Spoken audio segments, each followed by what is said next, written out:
A is to B 11:7, B is to C 5:19.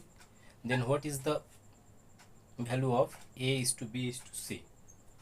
A is to B is to C এর মান বার করতে হবে। তাহলে এখানে এ বি দেওয়া আছে 11:7 আর বি ইস টু সি হচ্ছে 5:9।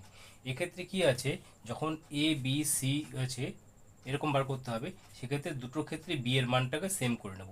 তাহলে এইখানটায় বি আছে 7, এখানে বি আছে হচ্ছে 5। তাহলে প্রথম ইকুয়েশনটাকে আমরা 5 দিয়ে মাল্টিপ্লাই করব, আর এইটাকে আমরা 7 দিয়ে মাল্টিপ্লাই করব। তাহলে 5 দিয়ে যদি গুণ করা হয় তাহলে 5 × 55 আর 5 × 7 = 35। এখানটায় 7 দিয়ে গুণ করব, 7 দিয়ে গুণ করলে 5 × 7 = 35, আর 7 দিয়ে 19কে গুণ করলে 7 9 63 3 6 133। অর্থাৎ A is to B is to C এর মান বেরোবে 55 is to 35 is to 133।